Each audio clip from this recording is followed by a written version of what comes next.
Olá, sábios benditos! O capítulo de hoje trata de um assunto delicado, com ousadia e muita franqueza: a prevenção contra o adultério. Mas afinal, o que há de errado com o sexo fora do casamento, se tanta gente faz e, ao que parece, não sofre consequência alguma? Esse é o nosso assunto de hoje. Então, pegue sua Bíblia e vamos para mais um capítulo de sabedoria.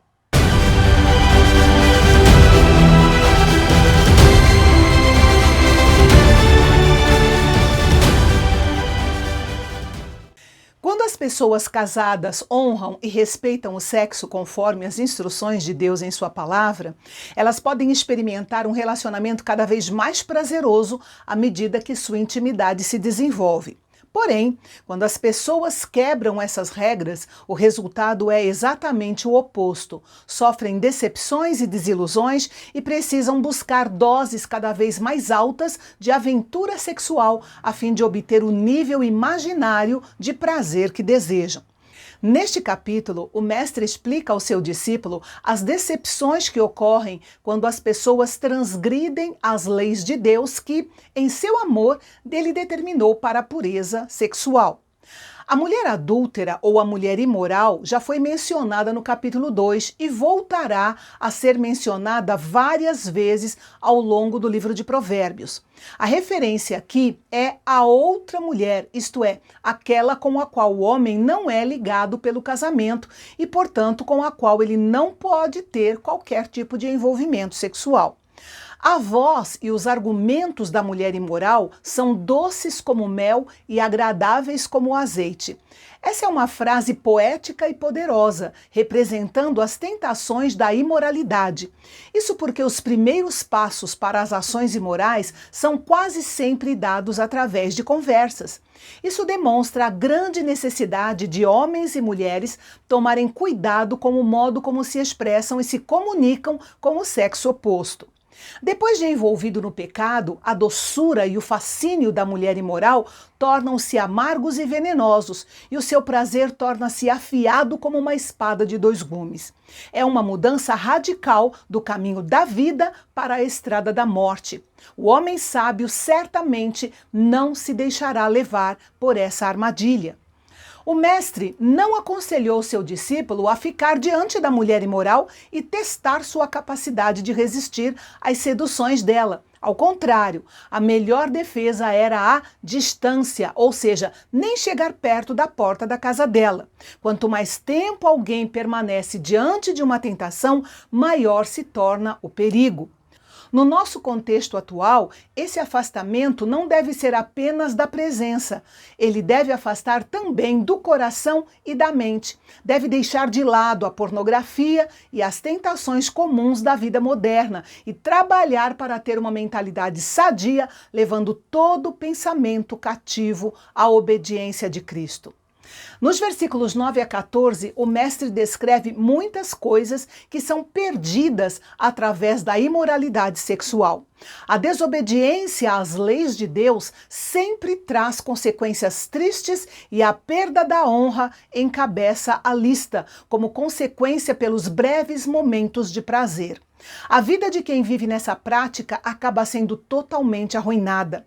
Os resultados da imoralidade sexual hoje levam à pensão alimentícia, aos lares desfeitos com valores e bens divididos, à mágoa, ao ciúme, às pessoas solitárias, às doenças sexualmente transmissíveis e à vergonha diante de toda a família e da comunidade, pois sua tolice, traição e falta de autocontrole se tornam públicas.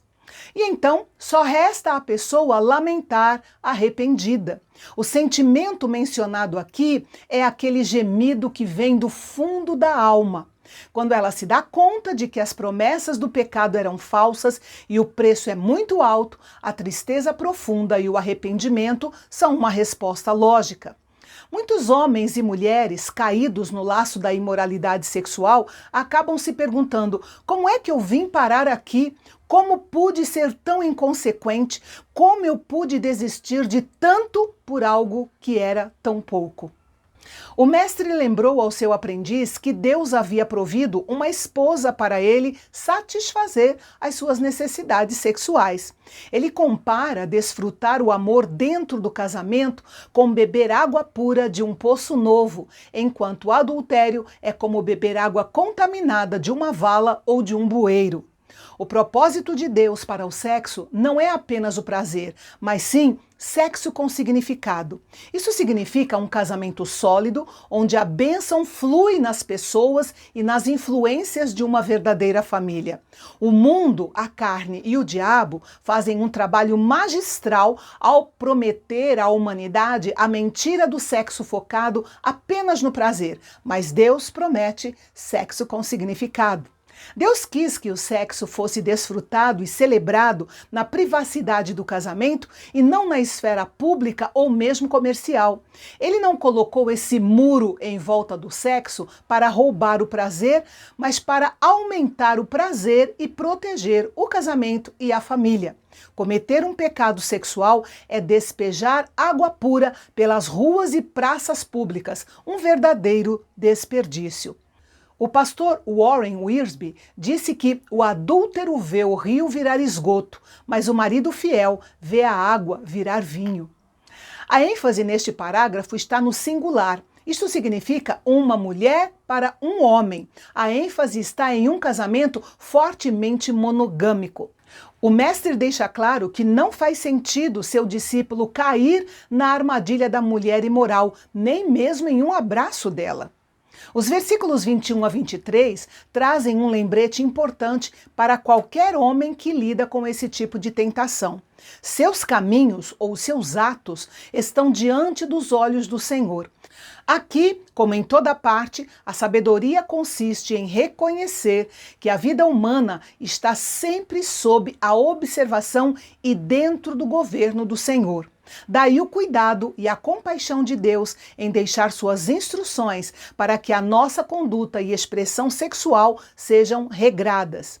O mestre ainda diz que o adúltero se torna prisioneiro das cordas do seu pecado.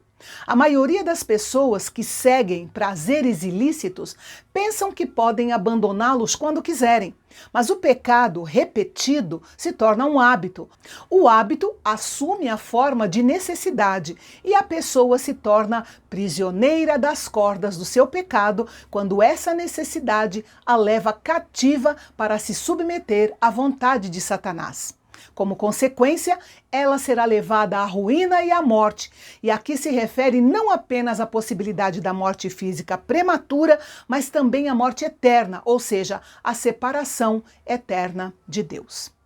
E amanhã as orientações continuam. Dessa vez será abordada a necessidade de sabedoria para lidar com as dívidas, com o trabalho e, mais uma vez, com o pecado da imoralidade. Não perca essas orientações amanhã aqui no canal Bendito, pois elas sinalizam o nosso caminho para que andemos em direção à vida e não à morte. Até lá!